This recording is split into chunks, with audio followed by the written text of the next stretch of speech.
नई सुबह web radio आपके दिल की आवाज। अस्सलाम वालेकुम। कैसे हैं लिसनर्स आप लोग? उम्मीद है कि आप लोग सब बिल्कुल खैरियत से होंगे। और एक हफ्ते बाद हम लोग आप लोगों के साथ फिर से हाजिर हो चुके हैं नई सुबह वेब रेडियो के प्लेटफॉर्म पर। और शो का नाम जैसा कि आप लोग जानते हैं कि राइज ऑफ द स्टार्स है। और यहाँ पर हम डिस्कस करते हैं मुख्तलिफ एक्टर्स और एक्ट्रेसेस के बारे में, उनकी लाइफ जर्नी कैसी है और वो करंट अपनी लाइफ में क्या कर रहे हैं और क्या क्या उनके ड्रामाज हैं, किन किन फिल्म्स में उन्होंने काम किया है। आपको उनके ज़बरदस्त से OSTs भी सुनाते हैं और बहुत फ़न करते हैं, मज़ा करते हैं। फिर उन्होंने जिन ड्रामाज में काम किया होता है उन ड्रामाज की स्टोरीज़ भी आप लोगों के साथ शेयर करते हैं। तो लिसनर्स आप लोग बिल्कुल बता सकते हैं कि आप लोगों को उन ड्रामाज की स्टोरीज़ कैसी लगती हैं जो हम लोग यहाँ पर आप लोगों के साथ शेयर करते हैं। इसके अलावा किसी एक्टर के बारे में अगर आप लोगों ने इन्फॉर्मेशन जाननी है तो वो भी आप लोग बता सकते हैं। और हमसे आप दो तरीक़ों से रब्ता कर सकते हैं। एक है हमारा फेसबुक पेज www.facebook.com/नई-सुबह-इंस्टीट्यूट। इसके अलावा आप हमें व्हाट्सएप भी कर सकते हैं, चाहें तो आप हमें वॉइस मैसेज करें या फिर टेक्स्ट मैसेज करें। सबसे पहले आपने करना ही है कि अपना नाम बताना है, किस शहर से हैं या किस मुल्क से हैं, क्योंकि हमारा जो नई सुबह वेब रेडियो है पूरी दुनिया में इसे सुना जाता है और पसंद भी किया जाता है, म्यूज़िक को, शोज़ को। तो आप लोग बता सकते हैं कि आप लोग किस शहर या मुल्क से वाबस्ता हैं। इसके अलावा जो आप लोग का पैगाम हो उसे आप लोग सेंड कर सकते हैं 033086000072। तो मैं यहाँ पे अकेले नहीं होती हूँ, मेरे साथ होती हैं मायरा आरिफ। तो अस्सलाम वालेकुम मायरा, कैसी हैं आप? वालेकुम अस्सलाम अक्सा, मैं बिल्कुल ठीक हूँ। आप कैसी हैं? मैं भी बिल्कुल ठीक ठाक, मज़े में। और मायरा, हम जब बात कर रहे थे ना मौसम की, मैंने आपसे जिक्र किया था कि भाई कराची में सर्दी ख़त्म हो गई है। उसके बाद फिर क्या हुआ कि अगले ही हफ्ते इतनी ज़बरदस्त किस्म की बारिश हुई और 2 दिन इतनी ज़बरदस्त ठंड रही कि जो लेवल था सर्दी का वो तकरीबन आपका 7-8 तक आ गया था, जो कि नाकाबिले बर्दाश्त था कराची वालों के लिए। मुझे पता है कि आप लोगों के पास तो इस्लामाबाद में 4-3 डिग्री तक आ जाती है सर्दी और फिर आप लोग के हीटर्स वगैरह चलना शुरू हो जाते हैं या आप लोग बहुत ज़्यादा ख्याल रखते हैं। लेकिन मैं अगर अपनी बात करूं तो मैं इतना ख्याल नहीं रखती अपना, लेकिन फिर मुझे रखना पड़ा। मुझे वाकई में फ़ील हुआ कि भाई सर्दी है, लेकिन 2 दिन तक रहा, फिर उसके बाद दोबारा मौसम अच्छा हो गया और अब अच्छा फ़ील कर रही हूँ मैं। और अब तो गर्मी की तरफ बढ़ रहे हैं हम लोग। फरवरी का महीना भी आ गया है और अब तो सर्दी आहिस्ता आहिस्ता जा रही है। तो आप बताइए कि आपके यहाँ इस्लामाबाद में कैसा मौसम है? अक्सर जिस तरह से आपने बताया कि हमारे यहाँ पे काफ़ी ठंड हो जाती है और जो हमारा टेम्परेचर है वो 3 to 4 तक चला जाता है, लेकिन मुझे लगता है कि इस दफ़ा सर्दी उस तरह से नहीं हुई जिस तरह पिछले साल थी। बिकॉज़ पंजाब की तरफ काफ़ी फॉग है, लोग काफ़ी कंप्लेंट्स करते हैं कि बहुत ठंड है, धूप नहीं निकलती। लेकिन इस्लामाबाद में अल्हम्दुलिल्लाह कोई 1-2 दिन बारिश रही है, फिर अच्छी धूप निकलती है और ऐसी धूप होती है कि जिसमें बैठ के हमें माल्टे खाने का मज़ा आता है, हम गाजर खाते हैं। तो मैंने तो इस दफ़ा सर्दी को काफ़ी एंजॉय किया। मुझे लगता है इस दफ़ा उस तरह से सर्दी नहीं थी जिस तरह पिछले साल थी और मतलब एक अच्छा प्लेजेंट वेदर मुझे अभी भी लगता है। और अब तो काफ़ी कम हो गई है, अब तो आहिस्ता आहिस्ता ऐसे लगता है कि जैसे सर्दी जाने को। और अब अगर आप धूप में बैठते हो तो आपको वहाँ पे ज़्यादा देर टिक नहीं सकते आप धूप में, इतनी आपको हरारत जो है वो मिलना शुरू हो जाती है। तो ये हालात हैं इस्लामाबाद के। चलें, अच्छा है, ये तो बहुत अच्छी बात है। और पता है सर्दी में हम लोग एक चीज़ को तो पीना भूल गए।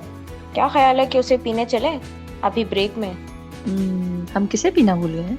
चाय का जिक्र हम लोग करते हैं और हम नॉर्मल चाय पीते हैं, ठीक है, या तो कभी हम कॉफ़ी पी लेते हैं, लेकिन कश्मीरी चाय तो कभी हमने नहीं पी। ओह हाँ, बिल्कुल, कश्मीरी चाय तो सर्दी का मज़ा ही दोबाला कर देती है ना भाई? तो आज मैंने सोचा कि क्यों ना कश्मीरी चाय पी जाए। और आपको पता है कि अभी हमारा कश्मीर डे भी तो गुजरा है, 5 फरवरी।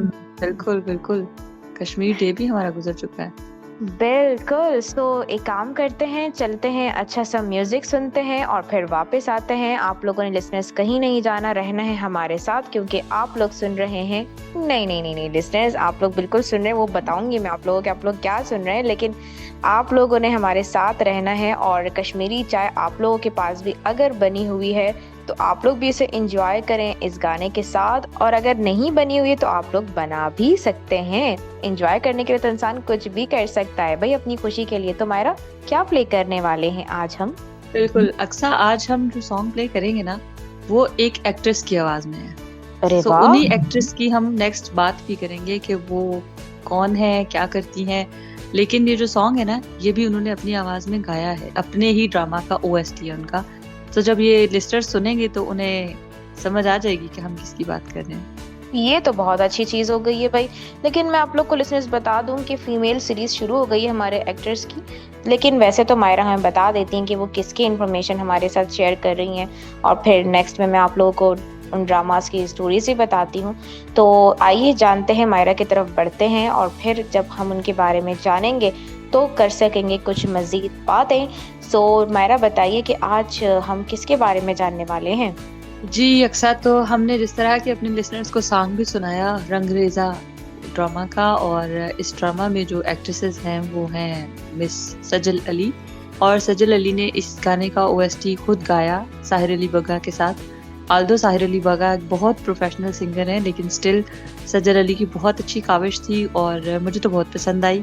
मतलब होता है ना कि बाज़ औक़ात हमारे कुछ एक्टर्स होते हैं जो कि सिंगर अपने आप को कहते तो हैं, लेकिन जब वो गाना गाने पे आते हैं तो बिल्कुल भी मतलब उन पे सूट नहीं कर रहा होता। लेकिन सजल अली ने माशाल्लाह बहुत अच्छे से इस ओएसटी को निभाया, और हम आज बात भी सजल अली के ही बारे में कर रहे हैं। सजल का पूरा नाम जो है वो सजल अली है, और इनकी जो डेट ऑफ बर्थ है वो 17 जनवरी 1994 है। 2026 में अगर हम देखें तो ये 32 ईयर्स की बनती हैं, और वो जो है बेसिकली लाहौर से ताल्लुक़ रखती हैं।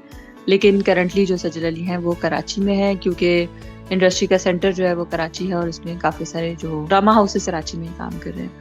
अगर हम सजल अली की फैमिली की बात करें तो सजल अली का जो बचपन है वो काफ़ी मुश्किल हालात पे गुजरा, और इनके जो फादर थे वो बिजनेसमैन थे और इनकी मदर हाउसवाइफ थी।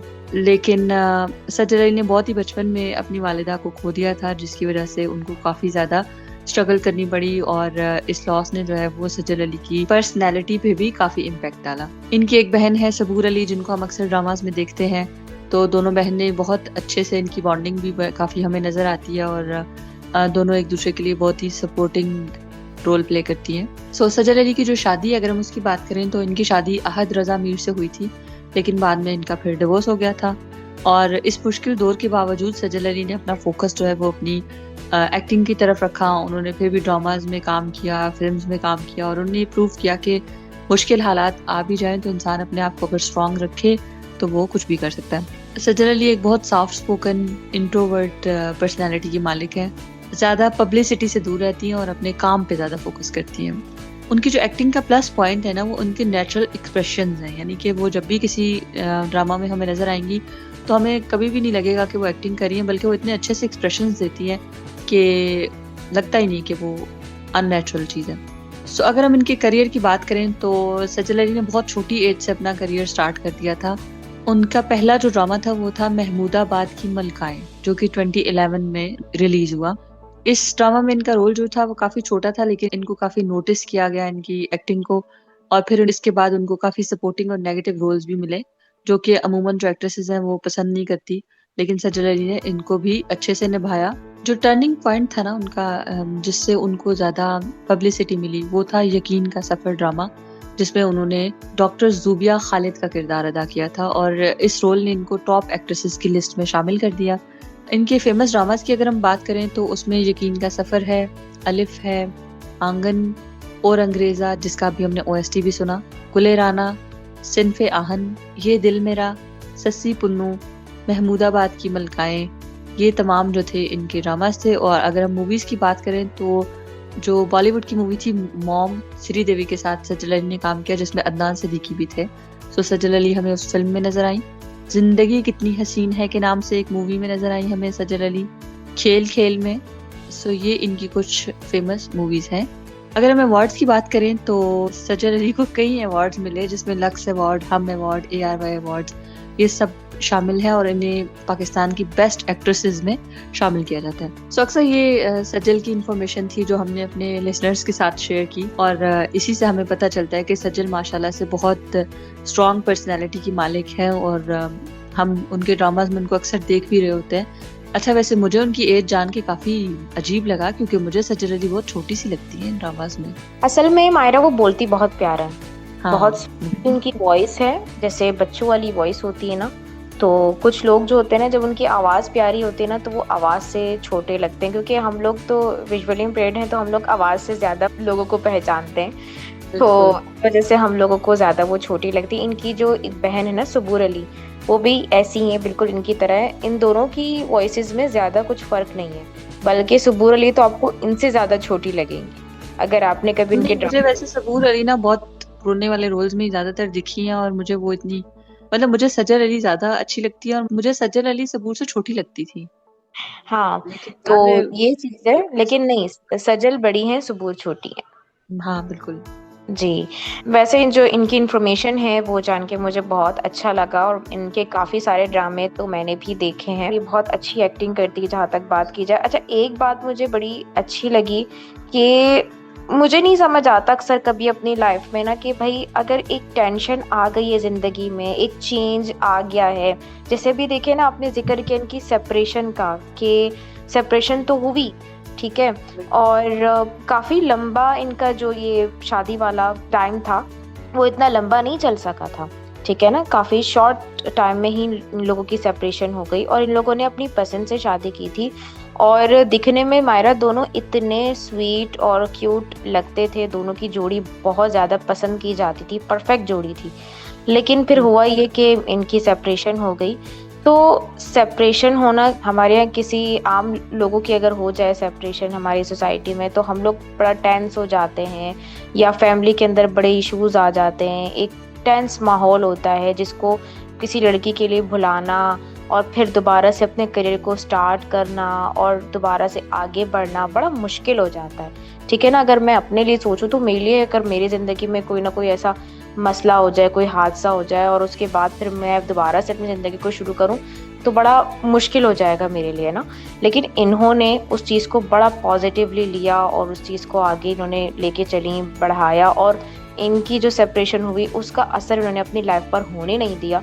ये बहुत अच्छी चीज़ है, और बहुत पॉजिटिव तरीके से इन्होंने अपनी लाइफ के चेंज को एक्सेप्ट भी किया। मतलब शादी भी की, और शादी के बाद जो सेपरेशन हुई उस चीज़ को भी उन्होंने बहुत अच्छे से निभाया, जो कि हर लड़की के लिए बहुत मुश्किल होता है। लेकिन ये जो जितनी भी हमारी एक्ट्रेसेस हैं, ये लोग बहुत अच्छे से मैनेज कर लेती, क्योंकि शायद मुझे लगता है कि हमारे इन लोगों को आदत हो जाती है इस तरह की सिचुएशंस फेस करके। और बहुत ज़्यादा इन्होंने ऐसे भी कैरेक्टर्स परफॉर्म करने होते हैं जिसमें ये सब कुछ एक्ट तो कर रही होती हैं, लेकिन ये भी सोच के कर रही होती हैं कि ये कल को हम पर भी ये वक्त आ सकता है। तो आपका क्या ख्याल है? बिल्कुल ऐसे ही है, और देखिए हो सकता है कि उन्होंने कोई उस दौरान कोई ब्रेक लिया हो, या उन्होंने अपने आप को मेंटली स्टेबल किया हो, लेकिन कुछ कुछ लोग होते हैं ना, वो अपनी शादी की नाकामी का जो बर्डन है वो अपने दूसरे पार्टनर पे डालते हैं, और वो ऑनलाइन मीडिया पे आके, सोशल मीडिया पे आके बात करते हैं कि उन्होंने मेरे साथ ये किया वो किया, जो कि सज्जल अली में मुझे नज़र नहीं आया। और उन्होंने बड़ी मेच्योरली इस चीज़ को लेकर चली वो, और उन्होंने बिल्कुल भी कोई ब्लेम शेम गेम नहीं की, बल्कि उन्होंने आराम से अनाउंस कर दिया कि वो सेपरेट हो चुके हैं।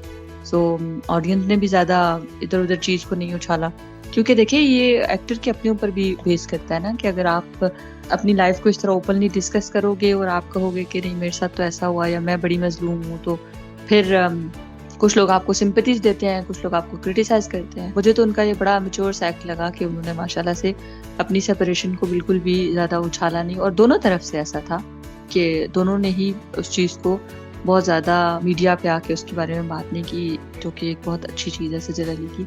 हाँ, और दूसरी बात ये कि असल में होता ये कि जब अपनी यंग एज में होते हैं ना मायरा, तो हम लोग सिचुएशन को फ़ौरन जाके जो है ना जज़्बात से हैंडल करने की कोशिश कर रहे होते हैं, और हम कहते हैं कि शायद हमारा गुस्सा या हमारा रोना या हमारा क्रिटिसाइज़ करना या मैसेजेस करना, सोशल मीडिया पे अनाउंस करना, शायद हमारे हक में ऑडियंस बोल लेगी या बात कर लेगी। लेकिन एक्चुअली ना ये हम लोग खुद ही अपनी इंसल्ट कर रहे होते हैं। हमें लग रहा होता है कि लोग हमारे इंसल्ट कर रहे होते हैं, लेकिन मैं अब ये सोचती हूँ कि नहीं, लोग किसी की इंसल्ट नहीं करते। क्यों? लोगों को क्या पता होता है कि घर में आके चेक तो नहीं कर रहे होते कि आपके साथ क्या हो रहा है। जब तक आप खुद अपना मुंह नहीं खोलोगे तब तक किसी को कुछ भी नहीं पता लगेगा। हम मुंह खोल लेते हैं, हम खामोशी रह पाते हैं, और उसी की वजह से फिर होता ये है कि हमारे रिश्ते भी खराब हो जाते हैं, हमारे दरमियान मिसअंडरस्टैंडिंग्स हो जाती हैं, और फिर उसके बाद नेगेटिविटी आ जाती है। तो जो चीज़ बहुत पॉजिटिवली सॉल्व होने वाली भी होती है ना, उसमें हम प्रॉब्लम्स क्रिएट करके उसको मज़ीद मुश्किल कर देते हैं। बिल्कुल ऐसा ही अक्सर मेरा तो मानना ये है ना कि आप बजाय इसके कि अपने प्रॉब्लम्स या अपनी स्ट्रगल्स लोगों के साथ शेयर करके अपना मजाक बनाएं, क्योंकि हम इंसान है ना, तो हम जब भी किसी से अपनी कोई बात करेंगे तो हमारी वीकनेस जो है वो लोग बस ताक में होते हैं कि हमारी कौन सी वीकनेस है जो उनके हाथ लगे और वो हमें किसी कमज़ोर लम्हे में उसके बारे में प्रेशराइज करें या उससे रिलेटेड कोई भी बात करें, हमारा मजाक उड़ाएं। तो बजाय इसकी कि हम अपनी हर बात हर इंसान से करें, हम बेहतर है कि हम अपने रब से उस पर कनेक्ट करें, हम दुआ करें या हम खुद से उस चीज़ को रिजॉल्व करने की कोशिश करें। इसके एक तो ये इम्पैक्ट होगा कि आप इतने स्ट्रांग हो जाओगे कि आपको कभी भी किसी सहारे की ज़रूरत नहीं होगी। दूसरा ये कि ज़ाहिर आपका अपने रब से कनेक्शन स्ट्रांग होगा। आप जिस भी मज़हब से ताल्लुक़ रखते हैं, आप किसी न किसी तो एंटिटी को मानते ही हैं ना, तो आप हमेशा अपने ईमान को स्ट्रांग रखें और बजाय इसके कि आप लोगों के साथ अपने प्रॉब्लम्स शेयर करें, आप अपने प्रॉब्लम्स को खुद रिजॉल्व करना सीखें। ये भी एक स्किल है जो आपको लाइफ में बहुत काम आता है। ऐसा ही है। बहुत अच्छी बात की आपने। और मायरा, क्या ख्याल है कि कश्मीरी चाय कैसी लगी? यार, हम तो कश्मीरी चाय का ज़िक्र करना वापस आके भूल ही गए थे, क्योंकि एक्चुअली गाना हमने सुन के बहुत मज़ा किया, एन्जॉय किया कश्मीरी चाय के साथ। तो मैं तो गाने का ज़िक्र करने ही लग गई थी और फिर हम सजल अली की बात कर रहे थे। तो मुझे ये बताएं कि दोबारा कश्मीरी चाय पीनी है या बस बहुत हो गया? हम इंशाल्लाह नेक्स्ट शो में पी लेंगे कश्मीरी चाय दोबारा से। और बहुत मज़े की चाय थी कश्मीरी। मैं तो चाय की दीवानी हो गई, मुझे किसी भी किस्म की चाय मिल जाए, बस मुझे चाय मिलनी चाहिए। सो हमने सजल अली के बारे में काफ़ी बातें कर ली और हमने आपको ये भी बता दिया कि किस तरह से उन्होंने तमाम स्ट्रगल्स के बावजूद अपने आप को एक स्ट्रॉन्ग वुमेन के तौर पे उभारा है। सो अक्सा, हम इनके कुछ ड्रामास पे बात कर रहे थे अभी जब हम ब्रेक पे थे, तो आपने काफ़ी इनके ड्रामास को देखा भी हुआ है, तो आप कुछ बताएंगी कि किस तरह के ड्रामास आपने देखे? जी बिल्कुल, हम इस वाले लिंक में ड्रामास की स्टोरीज़ आप लोगों के साथ शेयर करते हैं और मैं उम्मीद करूँगी कि अगर आप लोगों को इन ड्रामास की स्टोरीज़ अच्छी लग रही हैं या आप अपनी पसंद के ड्रामास की स्टोरीज़ सुनना चाहते हैं, तो आप लोग 033086000072 पर बता सकते हैं। इसके अलावा हमारा फेसबुक पेज है www.facebook.com/नई सुबह इंस्टीट्यूट, तो यहाँ पर भी आप लोग अपने कमेंट्स कर सकते हैं। चलते हैं ड्रामास की तरफ। तो मैं आप लोगों के साथ यहाँ पर 2 ड्रामों की स्टोरीज शेयर करूँगी। वैसे तो बहुत सारे ड्रामास का जिक्र मायरा ने किया, लेकिन हमारे पास चूँकि टाइम की कमी होती है तो मैं इस वक्त 2 ड्रामास को ही कवर कर सकूँगी। तो सबसे पहले बात करते हैं यकीन के सफ़र की, जो कि रिलीज़ हुआ था 2017 में और बहुत ही पसंद किया जाने वाला ड्रामा है ये। और ऑडियंस ने इसको काफ़ी सराहा था और काफ़ी इसके ऊपर कमेंट्स भी आए थे, काफ़ी लोगों ने इसको अप्रिशिएट भी किया था। ख़ास करके सजल अली की जो एक्टिंग थी उसको काफ़ी लोगों ने पसंद किया था और चूँकि वो इतना ज़्यादा क्यूट बोलती हैं जैसे कि मैंने कहा था, तो मुझे ख़ुद भी उनकी पर्सनली आवाज़ बहुत ज़्यादा अच्छी लगती है। तो मैं भी ख़ुद उनकी आवाज़ से बहुत ज़्यादा इंस्पायर हूँ और तभी मैंने जब यकीन का सफ़र देखा और एक और ड्रामा है जिसका ज़िक्र मैं अभी आइंदा करूँगी, वो ड्रामा देखा, तो इनके मैंने मज़ीद ड्रामास को भी सर्च किया और मैं अक्सर इनके ड्रामास देखती रहती हूँ। तो यकीन के सफ़र में जो इन्होंने किरदार निभाया वो डॉक्टर ज़ुबिया का किरदार था और बचपन में ये बहुत ज़्यादा मतलब समझ लें कि इमोशनली काफ़ी इनको तकलीफ़ें हुई और इनके जो फादर थे वो बहुत ज़्यादा इनके साथ सख्त थे और ज़ुबिया जो है वो अपने फादर के सख्त रवैये से बहुत ज़्यादा टेंस रहती थी। और फिर हुआ ये कि जब इनके भाई की डेथ हुई ज़ुबिया के, तो उसका ज़िम्मेदार भी ज़ुबिया को ही करार दिया गया, जिसकी वजह से फिर इनको घर से निकाल दिया गया था और उसके बाद ये फिर कराची आ गई थी। और कराची आने के बाद इन्होंने लाहौर में ये थी और फिर कराची आने के बाद इन्होंने मेडिकल की फ़ील्ड ज्वाइन की और वहाँ पर इन्होंने डॉक्टर का डिप्लोमा कंप्लीट किया और फिर इन्होंने अपने करियर को वहीं पर ही स्टार्ट किया और इनकी मुलाकात हुई फिर असफंद यार से। और असफंद यार भी बहुत अच्छे डॉक्टर थे और उन्होंने जो है वो पहले तो इनको गलत समझा, इन पर ट्रस्ट नहीं किया और होता भी यही है कि शुरू में किसी का आप पर ट्रस्ट नहीं हो पाता, वक्त लगता है जब आप किसी के साथ चलते हैं, किसी को बताते हैं अपने बारे में। तो डॉक्टर ज़ुबिया ने इनको भी फिर बताया अपने बारे में और सारी चीज़ें शुरू में तो मुश्किल हो रही थी, लेकिन फिर उसके बाद ये हुआ कि असफंद को इन पे ट्रस्ट हुआ और उसके बाद इन्होंने आपस में शादी भी कर ली और फिर एंड में यही हुआ कि ज़ूबिया ने अपने घर वालों को भी माफ़ किया और एक अच्छी एंडिंग हुई। और इस ड्रामे से ये पता लगता है कि उन्होंने मतलब इस बात पे यकीन किया था कि उनके घर वाले उनकी तरफ लौट कर आएंगे और उनसे माफ़ी मांगेंगे, और जो रंजिशें, जो मुश्किलें उनको बचपन में फ़ेस करनी पड़ी थी, वो फिर उनके साथ ज़िंदगी चली नहीं, बल्कि वो एक वक्त के बाद ख़त्म हो गई और उनकी अच्छी ज़िंदगी भी स्टार्ट हो गई और खुशियों से भरी ज़िंदगी उनकी स्टार्ट हुई। तो इस ड्रामे से ये सबक मिलता है कि आपके साथ जो सिचुएशन चल रही होती है वो आपके साथ हमेशा के लिए नहीं होती है, बल्कि वो आपको आजमाने के लिए कुछ वक्त तक होती है कि आप उस पर कितना उतर सकते हैं, कितना आपका स्टेमिना है, कितना आप उसे बर्दाश्त कर सकते हैं। मायरा, आप क्या कहेंगे स्टोरी के हवाले से? जी अक्सा, बिल्कुल बहुत मतलब बहुत अच्छा ड्रामा था ये, और इसमें काफ़ी मज़े की चीज़ें भी थी। जैसे कि हम शुरू में देख रहे थे कि सजल का किस तरह से डॉक्टर असफंद के साथ छोटे-छोटे झगड़े होना, और एक एंटरटेनमेंट भी इसके अंदर उन्होंने इसका आंसर भी डाला। तो बहुत एन्जॉयबल ड्रामा था, लोगों ने बहुत पसंद किया इसको, लोग बड़े शौक से देखते भी थे इसको, और सज्जल अली ने अपने कैरेक्टर को बहुत अच्छे से निभाया इस ड्रामा में, और ओवरऑल एक बहुत अच्छा मास्टरपीस था ये। बढ़ते हैं इनकी दूसरे ड्रामे की तरफ, जो कि था ये दिल मेरा, जो इन्होंने आहद रज़ा मीर के साथ किया था। और जैसे कि मैंने बताया था कि सजल अली और आहद रज़ा मीर की जोड़ी बहुत अच्छी दिखती थी और हम सब ने इनको ड्रामे में ही साथ देखा था एक्टिंग करते हुए, और दोनों ने एक्टिंग भी बहुत अच्छी की, लेकिन दोनों साथ बहुत ज़्यादा खूबसूरत लग रहे थे।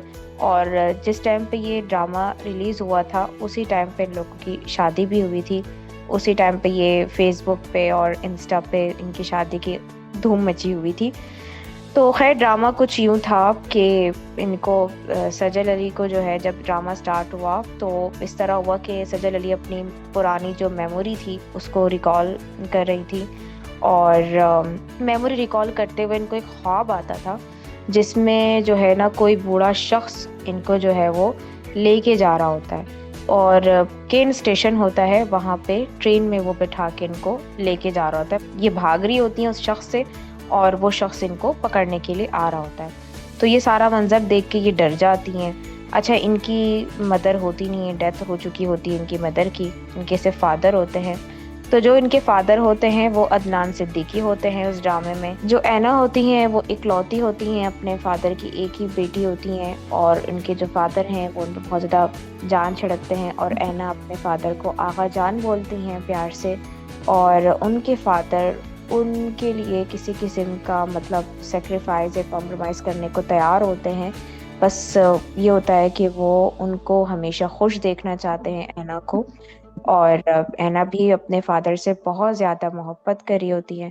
फिर होता ये है कि उनकी पढ़ाई चल रही होती है, स्टडीज़ चल रही होती हैं, और उसी दौरान फिर उनकी यूनिवर्सिटी में एक टीचर आते हैं जो कि अमान होते हैं, और ऐना जब उनसे मिलती हैं, उनसे पढ़ती हैं तो बड़ी इंस्पायर होती हैं। वो आउट ऑफ कंट्री से आते हैं और उनको जो है वो स्केचेस का बड़ा शौक होता है। वो बंदे को देख के और उसका प्रॉपर एक स्केच बना लेते थे। ऐना का भी उन्होंने स्केच बनाया होता है तो ऐना वो देख के बड़ा खुश होती हैं, और उसके बाद ऐना को भी बहुत अच्छे लगते हैं।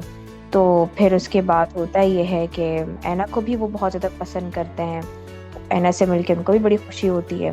फिर उसके बाद ऐना अपने फादर से ज़िक्र करती हैं कि उन्होंने उनसे शादी करनी है। देन फिर रिश्ता आता है, और फादर थोड़ा सा मतलब ज़ाहिर सी बात है टची होते हैं ऐना से, तो वो डर रहे होते हैं मतलब कि कहीं कुछ ऐसा ना हो जाए, या इसके आगे पीछे भी कोई नहीं है, मतलब माँ बाप नहीं होते उनके अमान के ना, तो वो डर रहे होते हैं कि कहीं मेरी बेटी किसी गलत हाथ में न चली जाए, या पता नहीं मेरी बेटी खुश रहेगी या नहीं रहेगी। बहुत तक इसका ख्याल रखते हैं वो ऐना का, बहुत प्यार भी करते हैं। उसके बाद ये होता है कि फिर शादी हो जाती है, थोड़ी सी मिसअंडरस्टैंडिंग्स होती हैं, और शुरू में तो जब शादी होती है तो बड़ा सब कुछ अच्छा होता है, लेकिन उसके बाद फिर अमान चूँकि उनसे शादी इसलिए करते हैं ताकि उनको उनके फादर की जो गलतियां होती हैं उसके हवाले से ऐना को समझा सकें।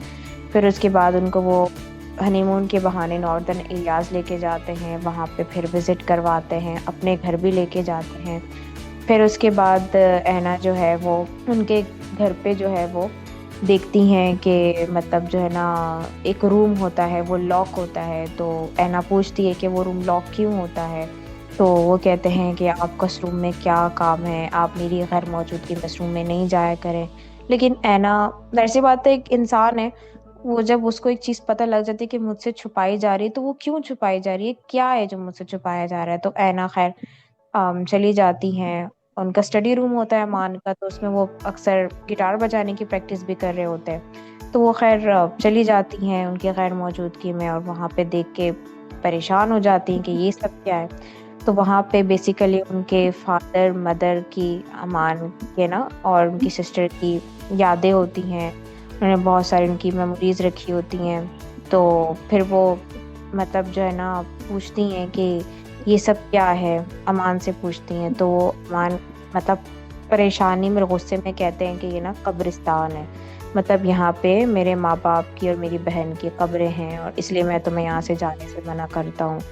तो वो कहती हैं कि ऐसा क्यों है, इनको क्या हुआ, ये कैसे चले गए हैं। तो वो फिर उनको जो है ना सारी चीज़ें आहिस्ता आहिस्ता करके बताते हैं कि आपके ही फादर की वजह से मेरी पूरी फैमिली का कत्ल हुआ है। आपके फादर नहीं, उनके एक मुलाजिम होते हैं ऐना के ना, जो कि उनके फादर के बहुत ख़ास मुलाजिम होते हैं, वफ़ादार। उनका नाम होता है अली बख्श। तो उनके साथ उनके फादर ने मिलके इनका कत्ल करवाया होता है, अमान के मदर, फादर और उनकी छोटी सिस्टर का। वैसे तो वो अमान को भी मारना चाहते होते हैं। ये लोग कहीं घूमने जा रहे होते हैं, तो इनकी गाड़ी को ये लोग फायरिंग से क्रैश कर देते हैं।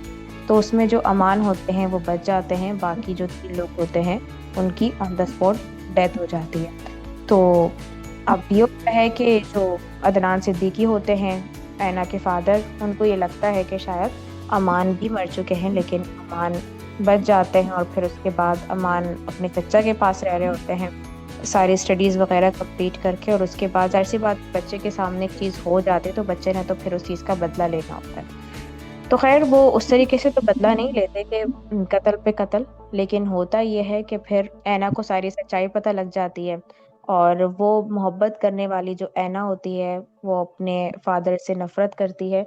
नफ़रत भी इसलिए करती है क्योंकि उनके फादर ने ना सिर्फ अमान की फैमिली को कत्ल किया होता है, बल्कि उन्होंने अपनी वाइफ़ का भी कत्ल किया हो।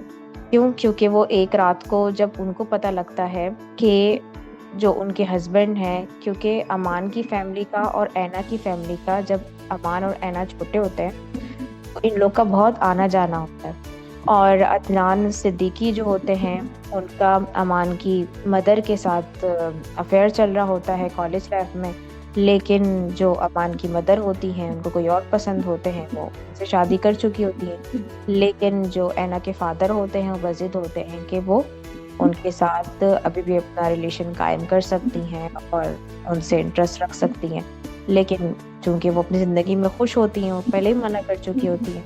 तो इस बात का अंदाज़ा ऐना की मदर को भी हो जाता है।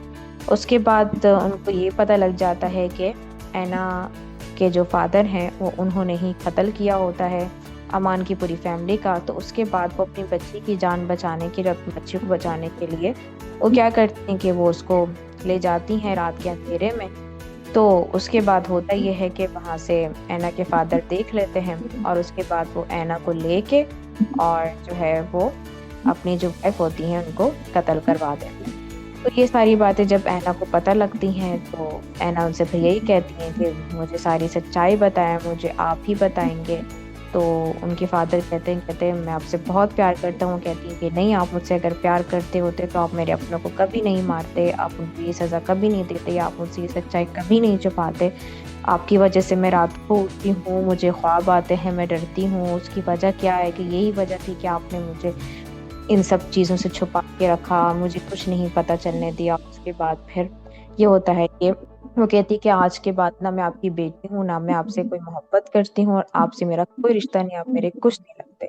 और उसके बाद क्या होता है कि उनके फादर खुद ही अपना कत्ल कर देते हैं, और उनके जो नौकर होते हैं अली बख्श, वो भी अपने आप को वहीं मार देते हैं।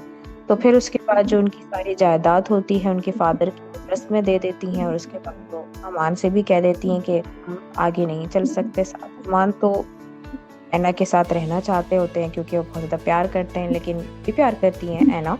लेकिन वो ये कहती हैं कि मेरे फादर ने जो आपके साथ किया मुझे इस बारे में बिल्कुल भी नहीं पता था, लेकिन अब ये है कि मैं अकेले अपनी ज़िंदगी आगे गुजारना चाहूँ। तो ये इसकी एंडिंग होती है।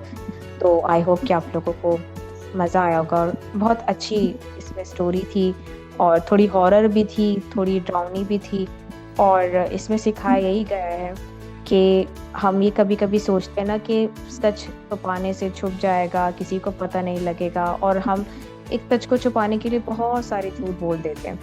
लेकिन अगर हम वो सच वक़्त पर बता दें और कत्ल पे तो फिर वाक़ई में कोई माफ़ी नहीं है ना। कत्ल के बदले में तो कत्ल होता है और जिस इंसान ने इतने सारे लोगों का कत्ल किया उसने खुद अपना ही कत्ल कर डाला। तो इस पर तो ख़ैर किसी ने उसको ना कोई सज़ा दी ना कुछ बोला, तो वो इतने ज़्यादा मजबूर और बेबस हो गए थे कि उन्होंने खुद ही अपना कत्ल कर लिया। सुमायरा, आप क्या कहेंगी इस बारे में? बिल्कुल अक्सा, मैंने खुद भी इस ड्रामा को देखा हुआ है और बहुत ही मज़ेदार ड्रामा था। और जिस तरह से आपने बताया ना कि शुरू में तो ऐसा महसूस होता था जैसे कोई हॉरर ड्रामा है ये, और जिस तरह से सचिन अली को फ्लैशबैक्स आते थे तो बड़ा ही इंटरेस्टिंग और सस्पेंस से भरपूर ड्रामा था। और आहद रज़ा मीर ने भी बहुत खूबसूरती से अपने किरदार को निभाया और जैसे वो उस रूम में बैठ के अपने गुस्से को निकालते थे, जिस तरह से वो अपने एग्रेशन को निकाल रहे होते थे, तो बड़ा ही ऐसे बहुत कम ड्रामास बनते हैं हमारी इंडस्ट्री में। ज़्यादातर तो हम सास बहू के झगड़ों वाले ड्रामा देख रहे होते हैं, लेकिन ये एक बड़ा टॉपिक से हट के और एक ट्रेडिशन से हट के एक बहुत ही खूबसूरत ड्रामा था जिसको दोनों ने ही बहुत अच्छे से निभाया और दोनों का कपल भी बहुत ही खूबसूरत था। अपना फीडबैक हमें ज़रूर दिया करें ताकि हमें पता चले कि आपको ये OSTs कैसे लग रहे हैं और आप लोग इसको किस हद तक एंजॉय कर रहे हैं। और हमें तो भाई बहुत मज़ा आ रहा है इन सबको सुनने का। अक्सा भी बहुत एंजॉय करती हैं, मैं भी बहुत एंजॉय कर रही हूँ और हमने आज आपके साथ सजल अली के हवाले से काफ़ी सारी बातें कर ली हैं अक्सा, ऐसा ही है ना? बिल्कुल ऐसा ही है और साथ में हम लोगों ने कश्मीरी चाय भी एंजॉय की। बिल्कुल। सो लिसनर्स, हमने आज के एपिसोड में आपके साथ काफ़ी सारी बातें की, काफ़ी मज़ा आया हमें। हमने चाय भी पी ली, हमने सॉन्ग्स भी सुन लिए और क्योंकि अब हमारे शो की एंडिंग का टाइम है, वक्त हुआ चाहता है कि हम आपसे इजाज़त लें और आप सबको हम छोड़े जाएंगे एक बहुत ही प्यारे सॉन्ग के साथ जो कि सजल अली के ही एक ड्रामा का OST है। आप इसको भी एंजॉय कीजिएगा और नेक्स्ट वीक तक आप अपना फीडबैक भी हमारे साथ शेयर कीजिएगा कि आपको शो कैसा लग रहा है। हमें इंतज़ार रहेगा आपके फीडबैक्स का। Till then take care. Maira Arif आपसे इजाज़त चाहेगी। अपना बहुत ख्याल रखें और अपने इर्द गिर्द रहने वाले लोगों का भी बहुत ख्याल रखें।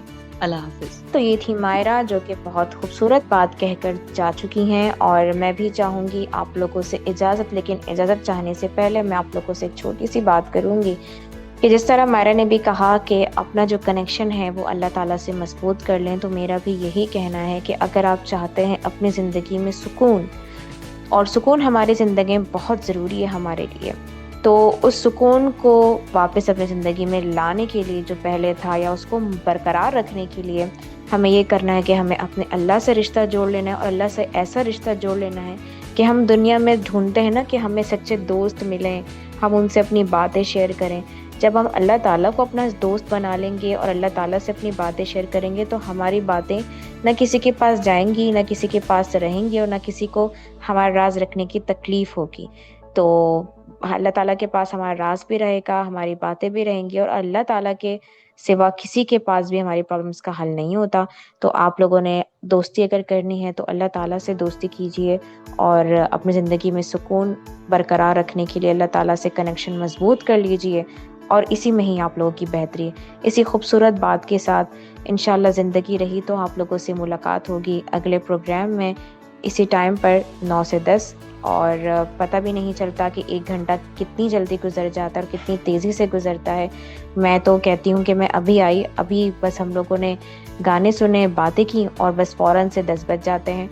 तो खैर, और कोशिश करेंगे कि हम लोग आप लोगों से इसी तरीके से हंसते खेलते बातें करें। आप लोगों को छोड़ने का तो बिल्कुल भी दिल नहीं करता, लेकिन क्या करें, वक्त वफ़ा नहीं करता, तो हमें तो वक्त के साथ वफ़ा करनी है ना। तो फिर इसी वजह से तो हम साथ चल सकेंगे वक्त के और वक्त हमारे साथ चल सकेगा। बेवफ़ाई हम में से कोई भी नहीं करेगा, नहीं तो वक्त खुद बेवफ़ाई कर देगा। ठीक है, तो इसी बात के साथ मैं चाहूँगी आप लोगों से इजाज़त। अब आप लोगों से मुलाकात होगी नेक्स्ट प्रोग्राम में, तब तक के लिए अक्सर ज़्यादा इस साइनिंग ऑफ, फ़ी अमान अल्लाह।